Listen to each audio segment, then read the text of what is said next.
जय हिंद दोस्तों, कैसे आप सभी लोग। आप सभी लोगों का एक बार फिर से स्वागत है आपके अपने YouTube चैनल जिसका नाम है कुमार कॉन्सेप्ट।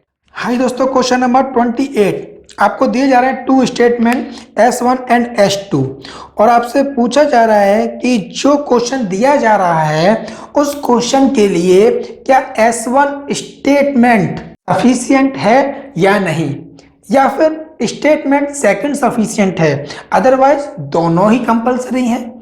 तो ये आपको बताना है। तो हमें जो दिया जा रहा है क्वेश्चन उसमें S1 आपसे क्या कह रहा है भाई, जरा देख लेते हैं। S1 में कह रहा है R is greater than P as well as Q, यानी कि R जो है वो ग्रेटर देन है P एंड Q से। और S2 हमसे क्या कह रहा है, S is not the largest one, यानी कि जो S है वो सबसे बड़ा नहीं है, उसके बाद में किसी भी पोजीशन पर आ सकता है या ना, सबसे बड़ा नहीं है S। तो यानी कि S अगर सबसे बड़ा नहीं है तो इन दोनों से तो बड़ा हो सकता है लेकिन R से बड़ा नहीं हो सकता है। तो अगर इसमें सबसे बड़ा चाहिए भी तो कौन हो जाएगा, R। और कैसे पता चल रहा है, दोनों के द्वारा, किसी एक से पता नहीं कर सकते हम लोग। तो कह रहा है आपसे among four numbers P, Q, R and S which one is the largest। Largest number तो हमें पता चल चुका है R है, लेकिन किसके द्वारा, S1 एंड S2 बोथ, दोनों की सहायता से ही हम ज्ञात कर सकते हैं, किसी एक की सहायता से हम ज्ञात नहीं कर सकते हैं कि कौन लार्जेस्ट है ना। चलिए भैया, आपका हो जाता है ऑप्शन नंबर, इसमें हो जाएगा, क्या हो जाएगा भाई, C। क्लियर। 29 में कह रहा है आपसे टू स्टेटमेंट्स दिए गए हैं S1 S2 और कह रहा है कि बताइए कि जरूरत किस किस की पड़ेगी भाई। S1 क्या कह रहा है, n is a prime number. Okay, अगर हम बात करते हैं S1 क्या है भाई, n is a prime number.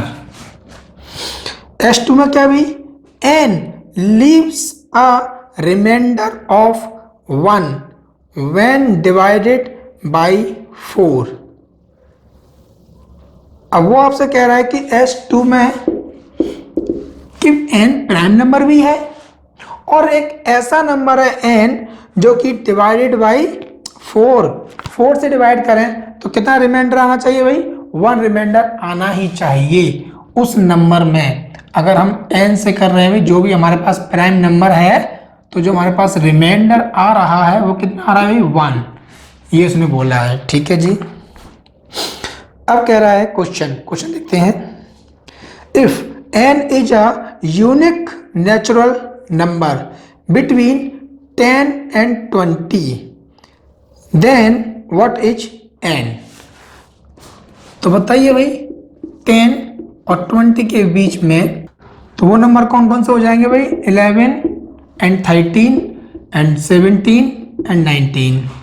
But वो कह रहा 4 से डिवाइड देने पर 1 आना चाहिए, तो वो 13 एंड 17, यही दो नंबर हमारे पास में है ना। तो बस आपको ये बताना है कि इनके बीच में वो नंबर कितने हैं। तो इसके लिए हमें कौन सा क्वेश्चन, ऑप्शन नंबर C, यानी कि इसके लिए भी आपको दोनों ही चाहिए, S1 भी चाहिए और S2 भी चाहिए। इसके लिए ऑप्शन नंबर C हो जाएगा। हाँ जी दोस्तों, क्वेश्चन नंबर 30 आपसे कह रहा है टू स्टेटमेंट है आपके पास में और S1 आपसे डिमांड कर रहा है कि जो उनका प्रोडक्ट है टू नंबर्स का वो है 21 एंड सेकंड स्टेटमेंट आपसे कह रहा है कि जो उनका सम है वो है 10। तो आपके दिमाग में तो आ ही गया होगा भाई कि सर 7 × 3 और 7 + 3, इनको देख कर ये आ रहा है भाई। आगे देखते हैं क्या चाहिए इसको। What are the two numbers, वो दो नंबर्स कौन से हैं। क्वेश्चन ये है, ये नंबर नहीं पूछ रहा, क्वेश्चन ये है इन दोनों नंबर्स को ज्ञात करने के लिए हमें सिर्फ सिंगल स्टेटमेंट चाहिए या सेकंड वाला भी चाहिए या दोनों की सहायता है भाई। आप कहोगे कि सर एक से भी तो हो गया, नहीं भाई, अगर इसके द्वारा करेंगे ना तो हमारे पास में एक और है, ये भी बन सकता है, लेकिन उसमें कहते हैं सम, तो इनका सम नहीं बनेगा भाई, है ना। इसलिए हमें ये आंसर प्राप्त करने के लिए दोनों ही स्टेटमेंट की जरूरत है। तो ऑप्शन नंबर हो जाएगा इसका भी C, S1 and S2 together are sufficient to the answer the question. चलिए भाई नेक्स्ट आगे बढ़ते हैं हम लोग। देख सकते हैं आपको जो अगला क्वेश्चन दिया जा रहा है वो दिया जा रहा है भाई 31, यानी कि डायरेक्शन से। ओके, डायरेक्शन तो पढ़ा ही हम लोगों ने। तो क्या है भाई, एक व्यक्ति अपने घर के पीछे से जा रहा है। भाई दाल में कुछ काला लग रहा है। एक आदमी अपने घर के पीछे से सीधे भागते हुए 25 मीटर चलता है। ये बनाना शुरू करते हैं साथ के साथ। ये उनका घर है मान लेते हैं भाई साहब का, और ये उनका है भाई मेन गेट। ओके, लेकिन वो कहाँ से जा रहे हैं? पीछे से जा रहे हैं भाई। और कितना जा रहे हैं? 25 मीटर सीधे जा रहे हैं पीछे की ओर। फिर वह दाहिनी मुड़कर 50 मीटर चलते हैं। दाहिनी का मतलब होता है राइट साइड में। तो राइट किधर होना चाहिए भाई? कोई व्यक्ति इधर जा रहा है तो आप इधर चलिए, अपना राइट देखिए कौन सा हो जाएगा, दिस। तो इस साइड में ये चलते चले गए 50 मीटर तक। ठीक है जी। अब कह रहा है आगे, और फिर बाएं मुड़कर, अब यहां से बाएं किधर जाएगा बंदा? अगर इस प्रकार जा रहा है तो उसका बायां किधर हुआ? इधर। और बाएं मुड़कर 25 मीटर चलते हैं, फिर से 25 मीटर चलेगा भाई साहब। तो यहां पर ये 25 मीटर। अब कह रहा है वो, यदि उनके घर का मुख पूरब की ओर है, उनका जो फेस है ये किधर है भाई? ईस्ट की ओर है। ओके, अगर ये ईस्ट होगा तो फिर ये क्या हो जाएगा भाई? वेस्ट। तो सोचिए अगर ये मिड पॉइंट है तो नॉर्थ किधर होगा भाई? ऊपर की साइड में या नीचे की तरफ होगा भाई? नॉर्थ जो हमारा होगा नॉर्थ की नीचे की तरफ हो जाएगा। अपोजिट में हो गया साउथ। तो इस हिसाब से आपसे पूछ रहा है वो, तो वह अपने प्रारंभिक बिंदु से, दिस प्रारंभिक बिंदु ये आपका है, यहां से वो भाई साहब किस डायरेक्शन में है? तो इस और इस, इन दोनों डायरेक्शन के बीच में है। तो आंसर हो जाएगा भाई नॉर्थ एंड वेस्ट। तो क्या कह सकते हो भाई? उत्तर पश्चिम। ओके, यानी कि सर ऑप्शन नंबर हो गया इसका D. D is correct. Okay, आगे बढ़ते हैं भाई हम लोग क्वेश्चन नंबर 32। जरा देखिए 32 में क्या है भाई? स्टेटमेंट आपसे कह रहा है कि सभी संख्या 2 से विभाज्य हैं, यानी कि 2 से डिविजिबल है। बहुत अच्छी बात है भाई। सभी संख्या 3 से भी विभाज्य हैं। ठीक है, ये तो और अच्छी बात है, 3 से भी है। हम जानते हैं कि जो नंबर 2 से एंड 3 से अगर दोनों से डिवाइड हो जाता है तो वो नंबर 6 से भी डिविजिबल होगा ही होगा, है या ना? ओके, अब निष्कर्ष देखते हैं भाई। सभी संख्या 6 से डिविजिबल हैं, राइट? 6 से डिविजिबल है, अभी भी हमने बताया था, पता भी नहीं था फिर भी, है ना? नेक्स्ट, सभी संख्या 4 से विभाज्य हैं। ये नहीं हो सकता भाई, क्योंकि 3 से डिविजिबल है, 15 है भाई, क्या 4 से डिविजिबल होगी? 9 है, क्या 4 से होगा? नहीं। तो इसीलिए हमारा जो आंसर हो जाएगा, हमारा कंक्लूजन निकल करके आएगा या निष्कर्ष निकल करके आएगा, वो ओनली ऑन फर्स्ट होगा भाई। सभी संख्या 6 से डिविजिबल हैं, यानी कि केवल निष्कर्ष 1 फर्स्ट वाला हो गया। ओके, और लिए भाई क्वेश्चन हम लोग चलते हैं अगले क्वेश्चन की ओर। क्वेश्चन नंबर 34 आपको दिया हुआ है भाई, देख सकते हो क्या दिया रहा है? 5147 5147। हाँ भाई सही एकदम। चलिए लिख देते हैं भाई हम यहाँ पर 5147 3985726 3158638 दिख रहा है ना? 8 या 5 नहीं दिख रहा। ओके, कोई बात नहीं। 85224349 तो देखिए भाई 1 2, क्योंकि इसके बाद है ना विषम के बाद विषम 3 4 5 6 6 6 6 6 6 के बाद में फिर यहाँ पर कोई भी नहीं है, यानी कि 6 पेयर ऐसे बन रहे हैं। तो इसीलिए ऑप्शन नंबर हमारे पास क्या हो जाता है भाई, यहाँ पर बी ऑप्शन हो जाएगा। 6 पेयर हमारे पास में इस प्रकार है। विषम के बाद विषम आ रही है। कह रहा है भाई लड़कों की एक पंक्ति में ए बाएं छोर से 16वें स्थान पर है, यानी कि रैंकिंग ऑर्डर सीक्वेंस से आपका ये क्वेश्चन है। तो ए बाएं छोर से 16वें स्थान पर है, ये रहा एक पंक्ति, बायां छोर ये रहा यानी कि लेफ्ट, दायां छोर ये रहा यानी कि राइट। अब आपसे कह रहा है कि लेफ्ट से जो ए की पोजीशन है वो है 16, 16वीं है, ये हमने यहां लिख दी। आगे कह रहा है वी दाएं छोर से 18वें स्थान पर है, यानी कि इधर से जो वी नाम का बंदा है वो 18 वाले पॉइंट पर है। ओके, आगे जी ए की दाईं ओर, ए का दायां हाथ इधर होगा, ए की दाईं ओर 11वें स्थान पर है, यानी कि यहां से अगर जी जाएगा, जहां कहीं भी जाए गिरे, हो सकता है यहीं आ जाए या यहां आ जाए। ठीक है, तो हम इसको यहीं लेके चलते हैं अभी। +11 जी हो जाएगा, यानी 11 का लोग कहता है 27 हो जाएगा। किधर से? लेफ्ट से। जी की पोजीशन लेफ्ट से क्या हो गई? 27 हो गई।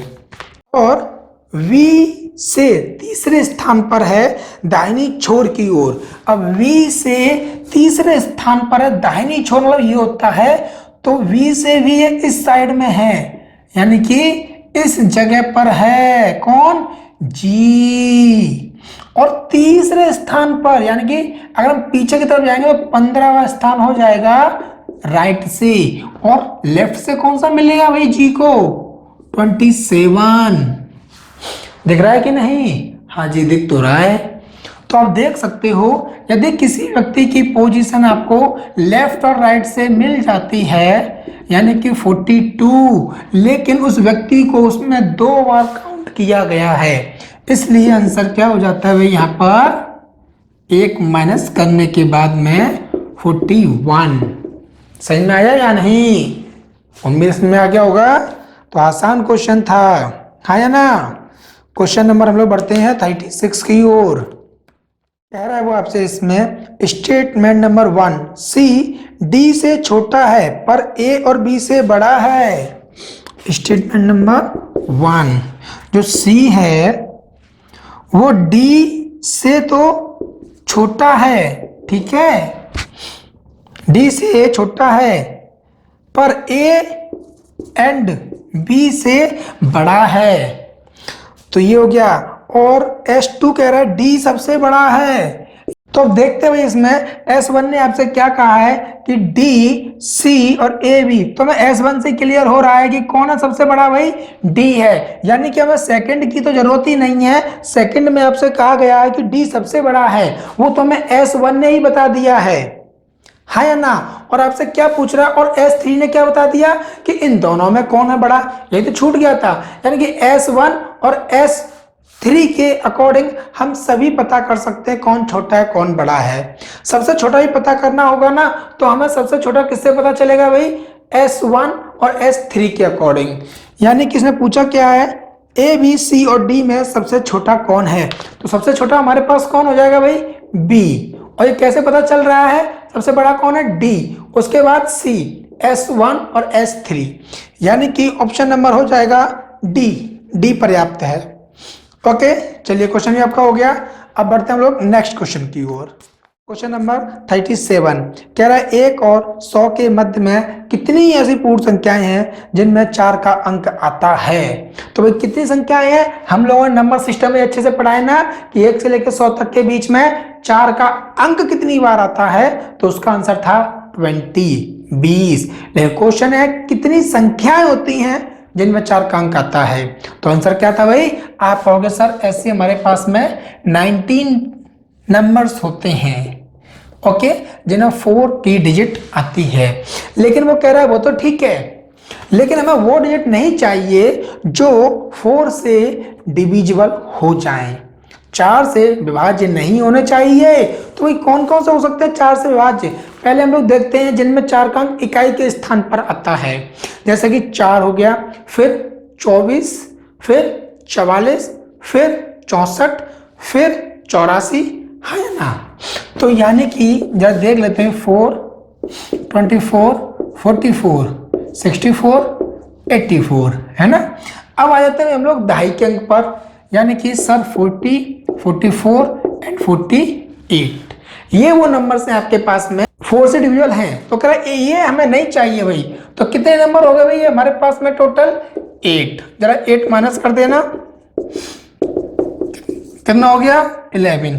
तो दिस इज आंसर, है ना। देखते हैं option number B is right, हो गया आंसर। बताइए कोई दिक्कत इसमें हो तो नहीं है ना। चलिए आगे बढ़ते हैं। अब देखिए भाई, जैसे ये क्वेश्चन नंबर आपको दिया जा रहा है नेक्स्ट नंबर 38। जब हम इस क्वेश्चन को पढ़ेंगे तो पढ़ते पढ़ते आपको ऐसा महसूस होगा कि ये क्वेश्चन आपको आया है कहाँ से, साइंस से, वही फिजिक्स से। कोई द्रव्यमान भी है इसके अंदर आपका, है ना, यू है, वी है, प्रारंभिक गति है, अंतिम गति है, तो साइंस लगेगी और इसीलिए स्टूडेंट इस क्वेश्चन को अधिकतर छोड़ देंगे। लेकिन नहीं, जैसा कि हमने आपसे कहा है, आप प्रत्येक क्वेश्चन को रीड कीजिए, उसे पढ़िए ध्यान से, और आपको जो भी आता है बस आप उसको डेटा कलेक्ट कीजिए उसमें से, ठीक है। चलिए हम लोग एक लाइन पढ़ेंगे और डेटा देखते हैं क्या दिया गया है।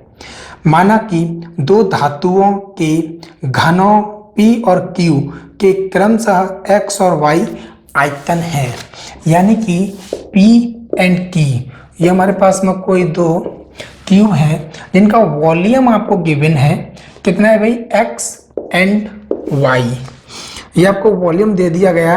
अब क्या है, इनका द्रव्यमान है M इंटू M और N, ये इनका द्रव्यमान है यानी कि मास हो गया। आगे Q की प्रत्येक भुजा P की दोगुनी है, यानी कि साइड। फिर से देखिए, Q की प्रत्येक भुजा, Q कहाँ है, ये रहा, Q की प्रत्येक भुजा P का 2 गुना है। अगर P का 1 होगा तो ये कितना हो जाएगा भाई, 2 हो जाएगा, P का 2 गुना है। और नीचे कह रहा है और Q का द्रव्यमान, जो Q का द्रव्यमान है वो भी P का 2 गुना है। द्रव्यमान यही ना, द्रव्यमान ये भी कितना है भाई, यहाँ पर 2 गुना है किसका, P का। तो ये भी उसने आपको स्टेटमेंट दे दिया, यहाँ पर 2 गुना है या ना। अब जैसा कि हम लोग जानते हैं वॉल्यूम क्या होता है भाई, वॉल्यूम का मात्रक क्या होता है, मीटर क्यूब या सेंटीमीटर क्यूब, क्योंकि वॉल्यूम हमेशा 3D होता है, 3 डायमेंशन, ठीक है, लंबाई गुणा चौड़ाई गुणा ऊंचाई, तो उसमें होता है 3D, तो हमेशा वो क्यूब बन जाता है किसका, साइड का। और यदि क्यूब है तो ये तो घनी है, अगर साइड का रेशियो 1:2 है तो क्या आप नहीं बता सकते हो कि इसके वॉल्यूम का रेशियो क्या हो जाएगा भाई, 1:8 हो जाएगा, हाँ या ना। हमने कुछ भी नहीं लगाया मैथ का भाई, इसमें से सिर्फ बेसिक पॉइंटों को इसमें यूज किया जा रहा है। इतना हमें डेटा मिल गया। अब आगे देखते हैं उसने क्या पूछा है। माना कि U इक्वल टू, आपसे कह रहा है भाई U इक्वल टू M/X है, ठीक है जी, and V equal to N/Y है। तो U और B में आपस में क्या रिलेशन है, तो जरा अगर हम यहाँ देखते हैं तो U इक्वल टू M क्या है हमारे पास में, M की वैल्यू बता सकते हो भाई, 1 है सर, और X की वैल्यू बता सकते हो सर, 1 है, यानी कि U इक्वल टू 1 हो गया, ओके। V N की वैल्यू कितनी है, 2 है सर, एंड Y की वैल्यू कितनी है, 8 है, कितना हो गया भाई, 1/4। तो अगर ये 1 है, अगर हम यहाँ 1 करना चाहते हैं तो 4 को इधर भेजेंगे, 4V इक्वल टू 1, है ना।